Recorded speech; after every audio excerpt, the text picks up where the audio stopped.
K R ನಗರ ವಿಧಾನಸಭಾ ಕ್ಷೇತ್ರ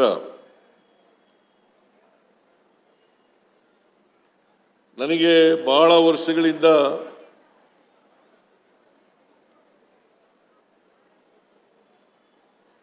ಆತ್ಮೀಯವಾಗಿರ್ತಕ್ಕಂಥ ಒಂದು ಕ್ಷೇತ್ರ. ನಾನು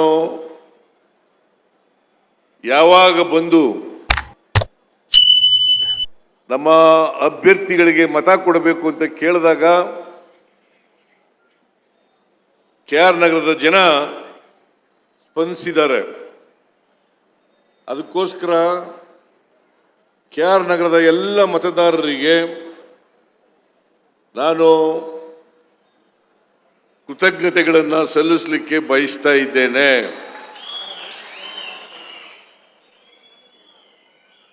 ಇವತ್ತು ಸುಮಾರು 513 ಕೋಟಿ ರೂಪಾಯಿಗಳಿಗೆ ಉದ್ಘಾಟನೆ ಮತ್ತು ಶಂಕುಸ್ಥಾಪನೆಯನ್ನು ಮಾಡ್ತಾ ಇದ್ದೇವೆ. 404 ಕೋಟಿ ರೂಪಾಯಿಗಳ ಶಂಕುಸ್ಥಾಪನೆ, ಸುಮಾರು 109 ಕೋಟಿ ರೂಪಾಯಿಗಳ ಉದ್ಘಾಟನೆ. ಈ ಕಾರ್ಯಕ್ರಮಗಳನ್ನು ಇವತ್ತು ಕೆಆರ್ ನಗರ ವಿಧಾನಸಭಾ ಕ್ಷೇತ್ರದಲ್ಲಿ ಮಾಡ್ತಾ ಇದ್ದೀವಿ. ಈ ಎಲ್ಲ ಕಾರ್ಯಕ್ರಮಗಳು ಇವತ್ತು ಶಂಕುಸ್ಥಾಪನೆ ಉದ್ಘಾಟನೆ ಆಗಬೇಕಾದ್ರೆ ಅದಕ್ಕೆ ರವಿಶಂಕರ್ ಕಾರಣ ಅಂತಕ್ಕಂಥ ಮಾತುಗಳನ್ನು ಹೇಳಲಿಕ್ಕೆ ಬಯಸ್ತಾ ಇದ್ದೇನೆ. ರವಿಶಂಕರ್ ನನ್ನ ಹತ್ರ ಜಾಸ್ತಿ ಮಾತಾಡಲ್ಲ, ಅದ್ರ ಕೆಲಸ ಮಾಡಿಸ್ತಾರೆ. ಹಾಗಾಗಿ ಅಭಿವೃದ್ಧಿ ಈ ಕ್ಷೇತ್ರದಲ್ಲಿ ಮಾಡಿಸೋದ್ರಲ್ಲಿ ರವಿಶಂಕರ್ ಅವರು ಯಾವಾಗಲೂ ಕೂಡ ಮುಂದಾಗಿರ್ತಾರೆ ಅಂತಕ್ಕಂಥ ಮಾತುಗಳನ್ನು ಹೇಳಲಿಕ್ಕೆ ಬಯಸ್ತಾ ಇದ್ದೇನೆ.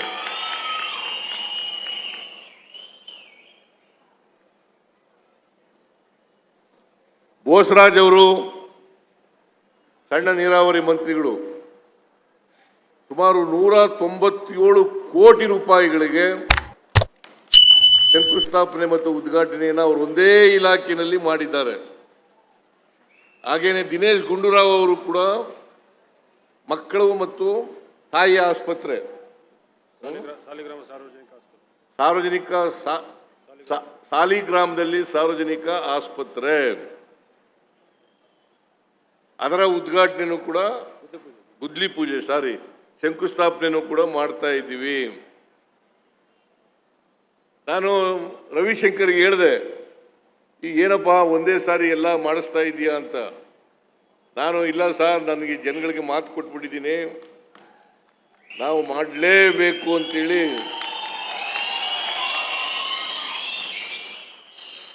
ಅವರು ಹೇಳಿದ್ರು. ನಾನು ಕೂಡ ಪ್ರಜಾಪ್ರಭುತ್ವ ವ್ಯವಸ್ಥೆಯಲ್ಲಿ ನೀವೇ ನಮ್ಮ ಮಾಲೀಕರು,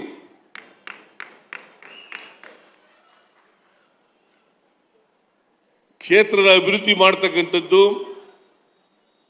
ಜನರ ಸಮಸ್ಯೆಗಳಿಗೆ ಪರಿಹಾರವನ್ನು ಕೊಡ್ತಕ್ಕಂಥದ್ದು ಸರ್ಕಾರದ ಮತ್ತು ಶಾಸಕರ ಕರ್ತವ್ಯ ಅಂತಕ್ಕಂಥ ಮಾತುಗಳನ್ನು ಹೇಳಲಿಕ್ಕೆ ಬಯಸ್ತಾ ಇದ್ದೇನೆ.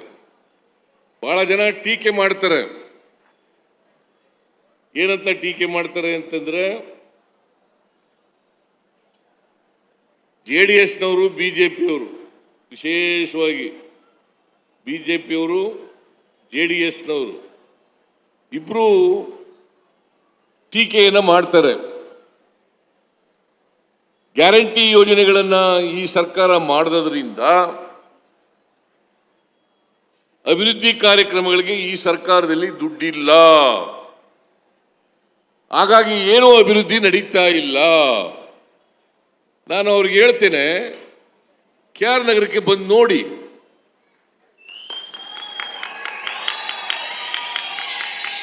ಇವತ್ತು 513 ಕೋಟಿ